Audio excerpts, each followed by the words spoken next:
Welcome to Pulling the Curtain, revealing the dirty secrets of part-time employment in academia. My name is Denise Johnson. And I'm Luke Gunderson. And we are part-time faculty representatives in California. Today, we're going to be focusing on some statistics about part-time or adjunct contingent employment in academia. So we thought it would be a good place to start to sort of introduce ourselves and where we fit in this issue. I've worked at community colleges since 2000, and I teach primarily art history, but also studio art. I've worked at a couple of different campuses, both community colleges and public four-year colleges, as well as one high school experience. How about you, Luke? I've been teaching in the California community colleges since 2007. I teach in the history department, and I have also have a little bit of experience with the high school level. So we've both been working as part-time faculty for a number of years, and of course, Luke's a little better at doing this, but we've also been involved during all of that time working, also applying for full-time employment, so involved in that process as well. And that probably is the starting point of our interest in today's topic.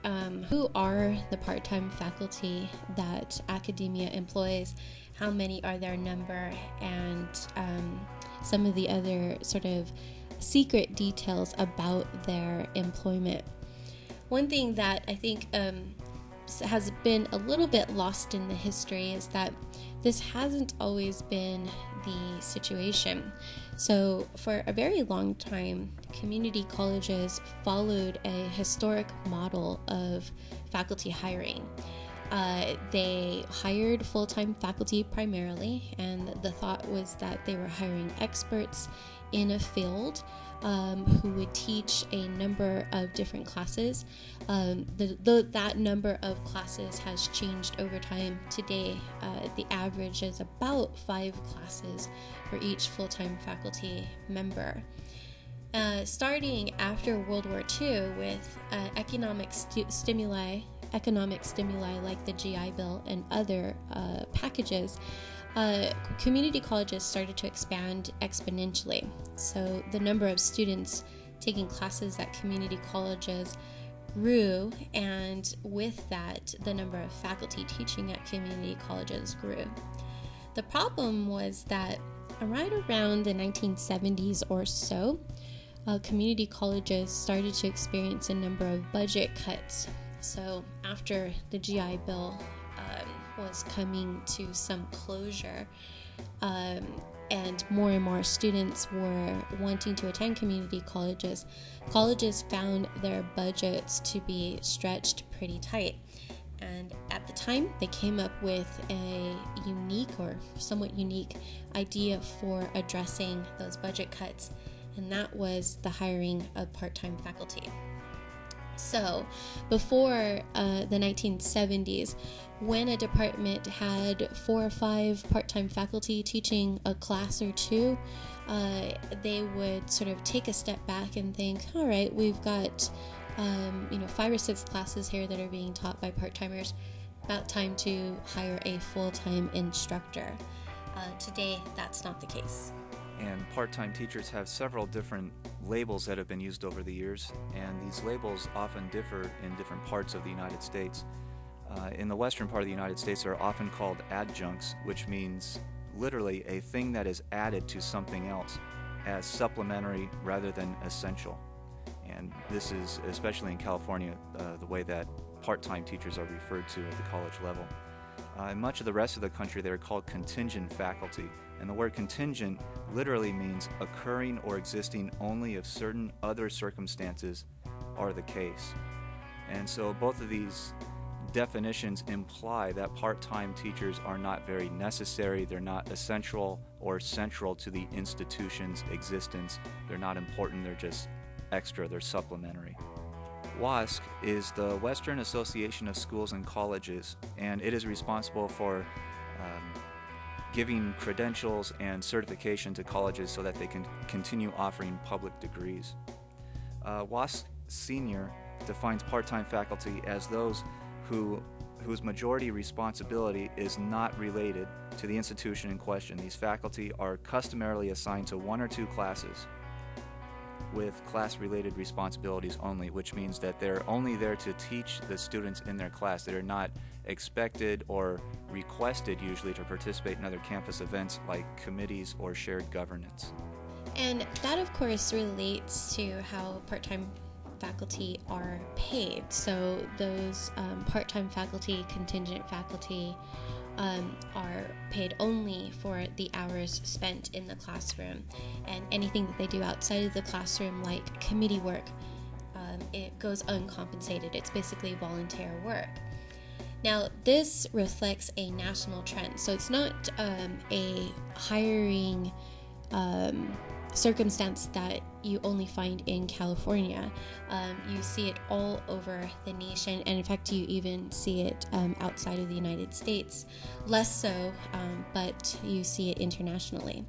So over the past 40 years, colleges and universities have hired less and less tenured faculty, and in some situations, the faculty that they hired remained full-time, just non-tenure track, but that actually was the less used course. What most colleges and universities have done, and they've done it more and more in the last 40 years, is they've hired faculty who will never obtain tenure. So if we look at statistics from 1975, only 30% of faculty were hired this way as part-time faculty without tenure or the chance of becoming tenured faculty. That statistic has flipped, and it's even become worse. So currently, more than 70% of faculty in higher education are part-time. So in 1975, the majority of your faculty in a community college, public 4-year, or a Research One university, most of those faculty were full-time. But currently, even in those public 4 years and those Research One institutes, we're getting to the point where most of the faculty are part-time, and that's by head count. Now, of course, community colleges, because their budgets are cut most severely and because they have less reserves, they rely most heavily on contingent faculty. So in community colleges currently, almost 60% of the courses offered are taught by part-time faculty. And this is reflected in the overall numbers. If you look at the community colleges, in composition of faculty in fall 2005, there were 225,000 part-time teachers in the community colleges compared to 70,000 full-time tenured instructors and only 6,000 full-time non-tenured. So there's a great disparity between the amount of part-time teachers by head count over the amount of full-time teachers by head count. Also, too, like, it's good to point out here that in terms of equity at community colleges, I've seen a couple of written pieces, but also people point out that community colleges seem to be fairly equitable in their hiring in terms of gender. So your gender, whether you're male or female, doesn't seem to play a part in whether or not you would get hired at a community college. It's pretty even. In the case of the college that we work at, it's just slightly more females that are hired at our community college. As you go to the public 4-year and then the Research One institutes, that equity starts to dissolve. Especially in the Research One, you see many more males hired. And that actually makes sense. It coalesces with other studies done on gender, because the pay rate goes up as you go to the Research One institutes. So if we look at the college that Luke and I work at, Chaffey College, and we look at the current semester, fall 2013, or if we look at the semester that just passed, fall 2013, In terms of head count, there were 642 part-time faculty employed at our college last semester and 198 full-time faculty, and that number included 6 temporary positions. So the actual full-time faculty who were on tenure track that semester was 192. That accounted for about 24% of the faculty in number who were full-time, and then 76 who were part-time. And many people point out that because the full-time teachers are usually expected to teach 4 or 5 classes per semester, that counting the amount of instructors just with the basic head count is usually misleading, because one full-time teacher is teaching 4 or 5 classes, whereas most part-time teachers are teaching 1, 2, or 3 classes. So you do get a discrepancy in the numbers. But even when you add up the amount of classes being offered by full-time faculty and part-time faculty, the numbers get closer, but you still have a very slight majority of actual classes being taught by part-time faculty at Chaffey College. And we've looked up these numbers from fall 2010, and we have seen that part-time teachers at Chaffey College taught 51% of all the actual classes being offered on campus that semester. Now, there's also a little bit of a kind of myth associated with part-time faculty. And I have a feeling that this was actually based in some credible experience 40 years ago. But as things have shifted, this credible experience has become a little bit of a misnomer. And that's the idea that part-time faculty, most of them are not working towards obtaining full-time employment. So it's this idea that part-time faculty are teaching as an addition to a full-time career or occupation outside of academia, or that they're simply teaching after retirement or as a hobby. If you look at the national averages, so we've actually asked part-time faculty whether or not this is the case. 34% of part-time faculty only had one teaching job. So they worked at one campus, and they may or may not have taught more than one class. Another 28% of part-time faculty taught at multiple campuses. So they taught multiple teaching jobs in different schools. And then 38% of part-time faculty in this survey had non-teaching jobs. So about 2/3 of part-time faculty are primarily teaching as their source of income, and they're teaching either at one campus or at multiple campuses. And then 1/3 of faculty are that sort of mythic faculty who teach in addition to another occupation. And we also have this myth that part-time teachers, they only teach for 1 semester or maybe 2 semesters and they go somewhere else, and they're very inconsistent in their responsibilities from year to year to year. And when you look at the statistics, that myth is proven false in a whole lot of ways. If you look at the national average, 26% of part-time teachers have taught 5 years or less at the institution they're currently working at. And those are the ones that are normally assumed to be the vast majority of part-time teachers who just come into a college and they teach for a few semesters or so and then they leave, or they go to another college. The vast majority teach more than 5 years. So we have about 33% of all part-time teachers teach between 6 and 10 years at a certain college. And another 42% teach over 10 years at a single college. And these numbers are reflected in the institution we work at, Chaffey College, where 88% of part-time teachers are continuing year to year to year in the same part-time position, teaching only 1 or 2 classes or 3 classes per semester. And a mere 12% of Chaffey part-time instructors are new hires, which means a new teacher coming into the institution that year. So speaking of myths, Vice President Biden once stated that the reason for the high cost of college is faculty salaries, which was actually a pretty naive assumption and a very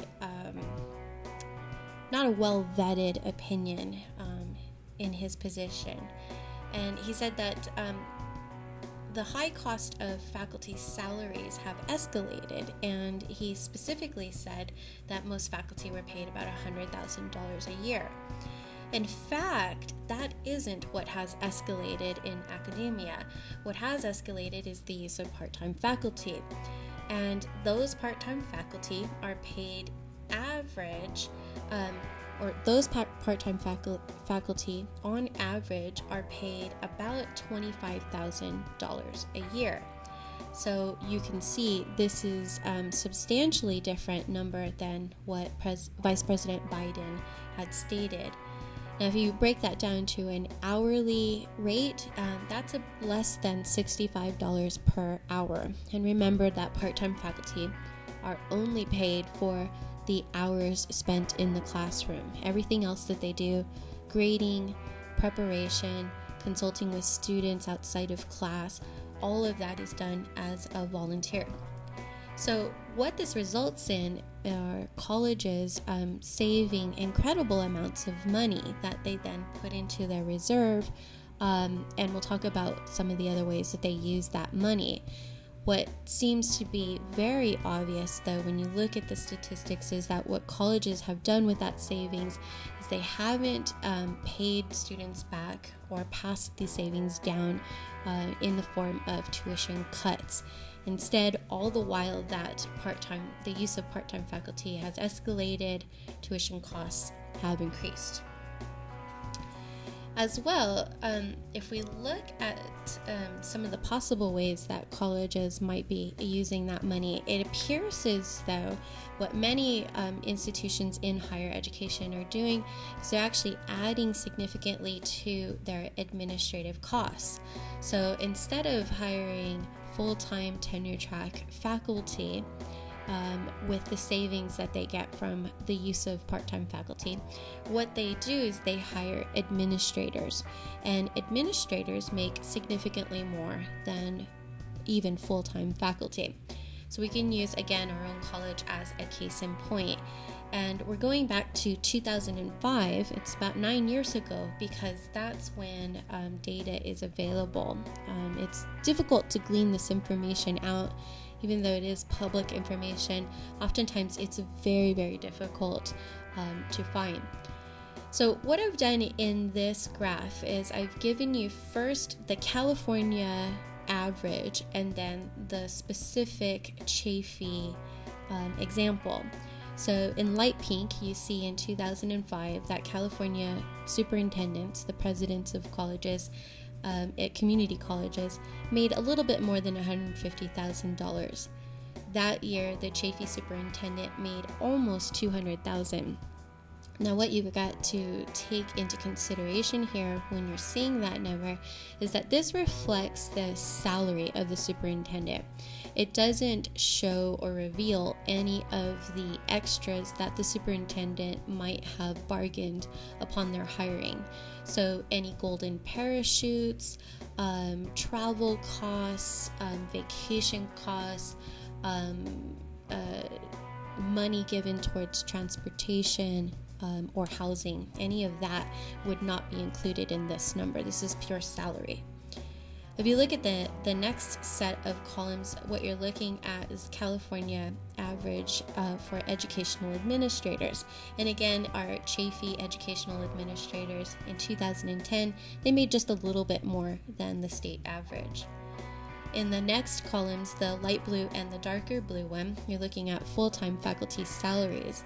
California full-time faculty made less than $100,000, right around $70,000 or so on average, and our Chafee full-time faculty were right at that number, so right at the state average, just a tiny, I think it was 1 or 2% less. And then finally, the green columns, when you look at part-time faculty, The California average is also close to the Chaffey average in 2010. And this is a yearly average. So when you add up what most part-timers make on an hourly basis, and then you factor in how many classes most part-time faculty teach at a number of different campuses, you can see in the green columns and compare them to the blue columns that part-time faculty make incredibly less than full-time faculty.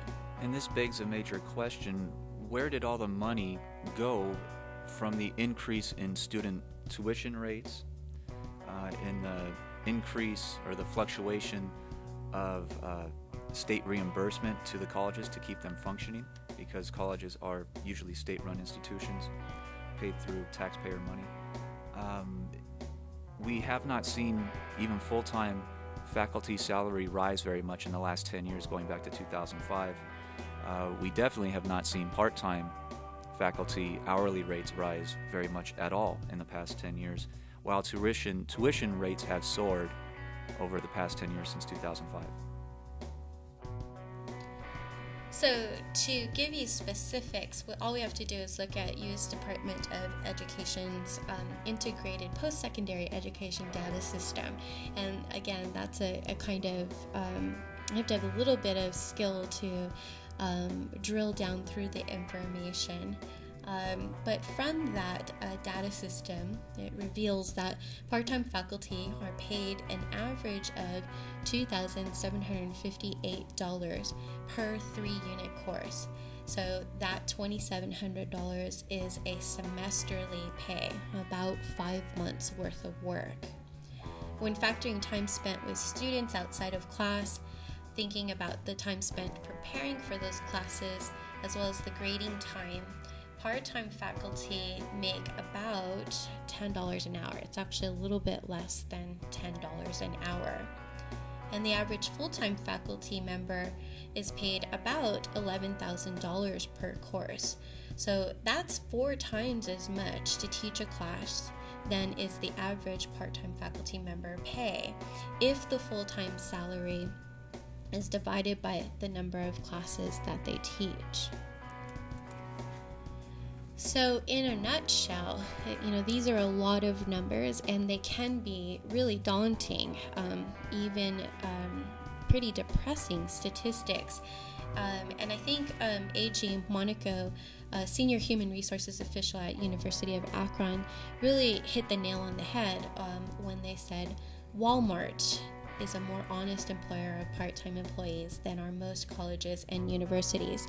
And that really hits home in academia, because stereotypically academics are very critical of the hiring practices of big box stores like Walmart. But if we turn that mirror on our own institutions, we see that higher education in the United States is actually employing the same employment strategies as Walmart, and they're benefiting just as much. So this has created a major problem, especially in the community college level. The majority of faculty are severely underpaid. $10 an hour is not a living wage, especially in California, and you have to remember that most of these part-time faculty have families, they have other responsibilities. It's not just a teacher living in an apartment in their mid-20s. A lot of faculty are much older than that. The majority of faculty have no real access to academic freedom. The majority of part-time instructors can be fired on any day of any semester. Some have been fired in the middle of a semester, in the middle of a week, and sometimes even in just a few hours before their class is set to meet. The majority of faculty are excluded from shared governance because part-time faculty make up the majority of headcount, and since they are not paid to serve on committees or in shared governance, many of them refuse to, or they just decide not to participate because their several hours of dedication to the college for that week are not compensated. And if the salary statistics are kind of boring to you, or you think that faculty should be in it because their heart is in it and not because they're attempting to make a sort of monetary gain, When we look at the consequences of this dire situation for most of California's faculty, we also have to understand that there are significant consequences for students and their success. Essentially, the exploitation of part-time faculty means that student success is undermined. So the instructors that students are most likely to encounter in their first years of college, and we deal with these students at the community college level every single day, these are our students. Those are usually part-time faculty. So the majority of faculty that our students are taught by are part-time. Now this is important because those instructors are less available to do things like meet with students outside of class because they're not paid, or because they are always flying to another campus, and that campus might be in another county several hours away. There simply isn't the time to meet with students. So this is important because our students in their first few years of college, those first 2 years, they're much more likely to drop out. But they're less likely to drop out if they have access to their faculty. So if their faculty can meet with them, consult with them outside of class, they're much more likely to stay in class. But that's not likely when they're being taught by a majority of part-time faculty. As well, full-time faculty are overburdened by this system. So when you have a majority of part-time faculty only being paid to teach classes and only compensated for the time spent in the class, not encouraged to do things outside of class, the full-time faculty who are on staff bear a much heavier load. So they're much more responsible to conduct the committee work and shared governance to run the institution, and that actually becomes a pretty extreme burden on them when you consider there's so few of them. And you have to remember that a lot of the part-time faculty, at least a vast majority of them in the community colleges, have at least a master's degree, and many of them have PhDs. So they are experts in their field. They have been trained to be teachers at the college level, and they have an expectation and a willingness very often to participate in shared governance and committee work. But since they're not paid to do it, many of them do not volunteer. So colleges are often deprived of the adjunct or the part-time instructor's experience and expertise in curriculum development and all levels of professional committees. So, in a nutshell, faculty teaching conditions are student learning conditions. And this is a quote from a very famous part-time faculty member. I believe he teaches in Berkeley, and his name is Joe Barry. He's the author of Reclaiming the Ivory Tower, an incredible source of information on the exploitation of part-time faculty in higher education. So, as well, these circumstances have ramifications for faculty associations or faculty unions. College instructors are now one of the largest occupational groups. As more and more students have earned college degrees, more and more people have gone on to pursue careers in higher education. So that makes faculty a very large occupational group in the United States. Problem is, when most of those faculty are part-time, they now, that large occupational group now becomes a very difficult group to organize, because part-time faculty, by the very nature of their employment, are much less likely to join their faculty unions. They're not encouraged to do things outside of the classroom, so they're not likely to know about their faculty association or their union. And even if they do know about the union and the things that the union can do in terms of bargaining and negotiation, they're oftentimes afraid to join those unions out of reprisal.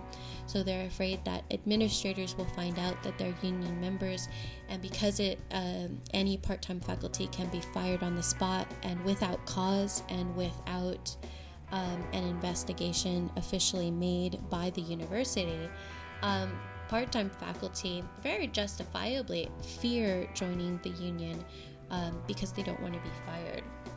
So if you look again at one more pie chart, most full-time faculty in the nation are members of their local faculty association. But when you look at non-unionized faculty or part-time faculty, that's actually the majority of people teaching in higher ed in America. So what all of this has done, what all of these trends have resulted in is an inequitable, unstable instructional workforce that impairs academic freedom and educational quality. These employment situations or these employment circumstances have effects both on the institutions of higher ed, on the faculty who work in them, and the students who are taught in them. And I would say that the circumstances are very significant.